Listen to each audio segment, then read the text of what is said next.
the Angels are going to have Ohtani hit the rest of the way. Right. Because the PRP injections did enough that he's going to be able to hit. Here's what I don't understand.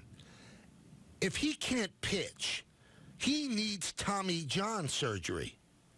If he has Tommy John surgery right now, today, he will miss all of the 2019 season and be ready to go at the start of the 2020 season. If he plays the rest of the year as the DH, and I would say that it's a long shot that the Angels make the playoffs.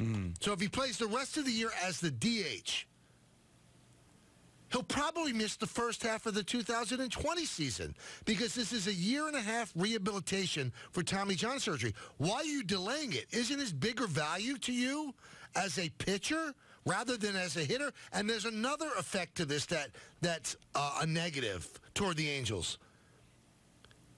Albert Pujols has already played more games at first base than he had combined over the previous 2 years.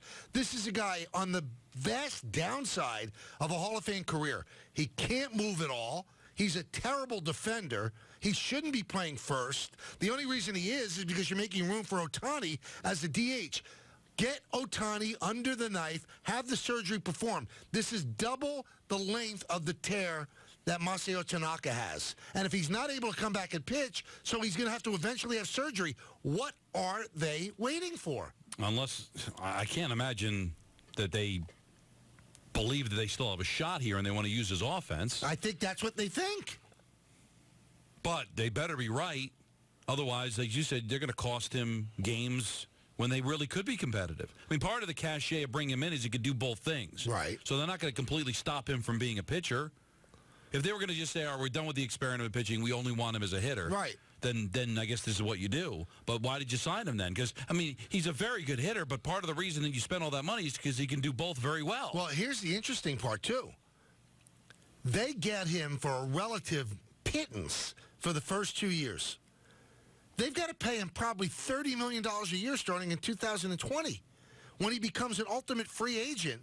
Because that was the entire situation. You got him on the cheap because he's young and he's still not eligible for quote-unquote free agency. So they got him for about minimum wage. And in 2020, they got to pay him big money. So the first half of the year when you're paying him $30 million, he's not going to be able to pitch, and he's probably not going to be able to hit as he recovers from Tommy John surgery. This is odd. Billy Epler's really a smart guy, their GM. He has to have another card up his sleeve that we're not reading. Well, he's only been cleared for batting practice, so I don't know how long it would take for him to come back. The team is 12.5 games back at Houston, and they're 9 games out of a wild card. They are a game above 500, but they're just stuck in the wrong division. They're not making up that deficit. I wasn't impressed with Seattle. How are they making up 9 games on Seattle? Now, Epler said no doctors told me that Shohei needs surgical intervention at this time. Then why is he not pitching? He has a grade 2 sprain. So that's what they're angling at. He won't need Tommy John surgery. I think that's a long bet. A long shot bet.